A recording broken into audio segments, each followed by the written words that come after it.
The year was 1913. Woodrow Wilson was president, and powerful banking interests, who had been trying for years, finally achieved their long-term goal of a silent coup d'etat by taking control of the American government. The first thing they did to accomplish their takeover was convince Secretary of State Philander Knox to lie to the American people and tell them that the 16th Amendment, the Income Tax Amendment, had been legally ratified by the states when it was not. The bankers knew that this tax would ultimately end up in their pockets. Because of this fraud, the American people were led to believe there was now a tax on their labor. Congress and the President are completely aware of this fraud, and it was even cited in a recent court case.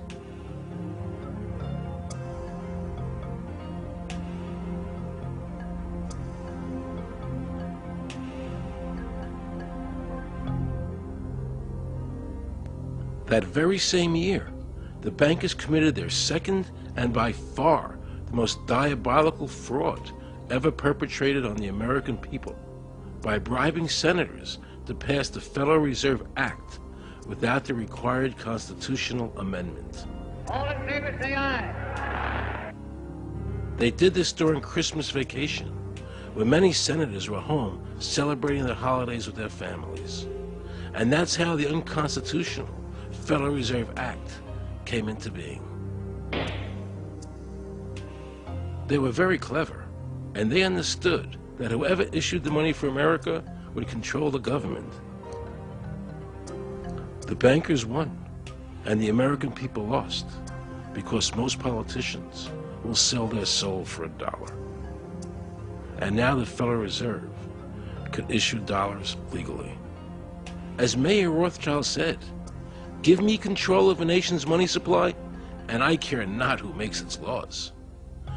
He knew that he and the other bankers would now control the laws of the nation. Government gave these bankers one of its most important powers, and now had to borrow money from them and pay interest to finance the government. So the American people were forced to lower their standard of living and pay a graduated income tax to the government, just so the government could give these bankers more profits.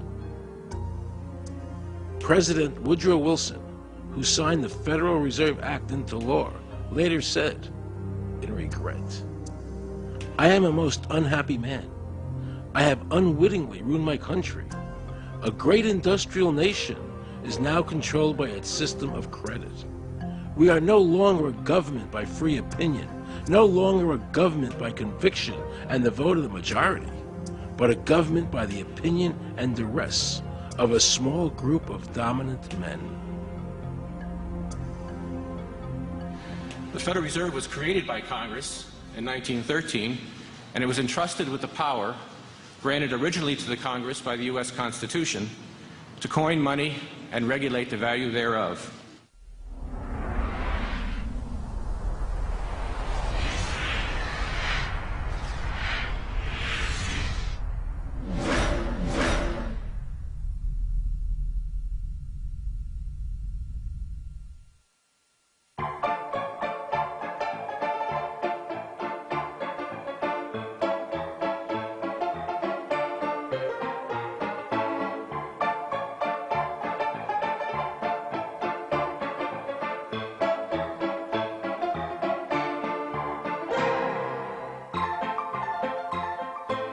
What's your name?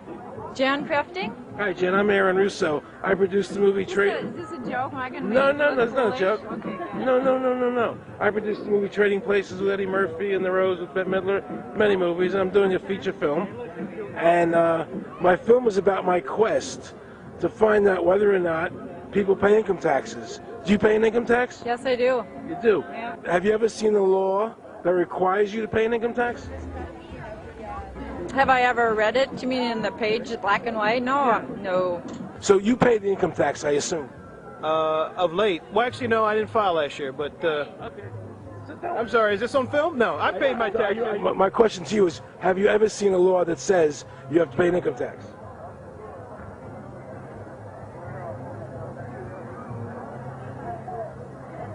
law is that guy that wears that badge and a gun. That's the one that puts you in jail. That's the law. Actually, I can't stand the IRS. They're evil. Do you have any fear of the IRS? Not really, because I'm Canadian. I think it's actually unconstitutional, is what I've heard. But to avoid any hassle, I pay it. If there was no law and I wasn't afraid of them coming and taking me to jail, absolutely, I wouldn't pay taxes. Okay, then no, I wouldn't pay income taxes. It's a no-brainer. You wouldn't pay. I wouldn't pay it. Why would anybody? Because that's what they tell us we must do, else we're bad Americans. Would you pay it? No. Would you pay it? No. Why would you pay taxes if you don't have to? What if I told you that all your money that the income tax that's paid into the income tax just goes to pay the interest on the national debt? That's incredible. That's truly incredible. I thought it was for infrastructure and all the other stuff. The income tax is not legal because it would be a direct tax and it is not apportioned as the Constitution demands. If it's against the Constitution, then why are we doing it?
I really expected that, of course, there's a law that you can point to in the law book, the code, that requires you to file a tax return. Of course there is.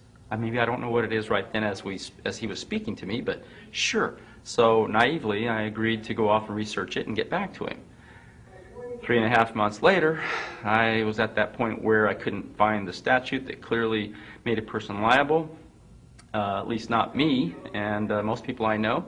And I had no choice in my mind except to resign. I had to leave the IRS because I presented evidence that I had accumulated indicating that the agency was violating the law and violating people's rights. And I asked the agency for a response to my sincere concerns. And the answer I got was that they would not respond to my concerns and that they would provide me with the paperwork necessary to tender my resignation. But We the People Foundation for Constitutional Education put a full-page ad in the USA Today on July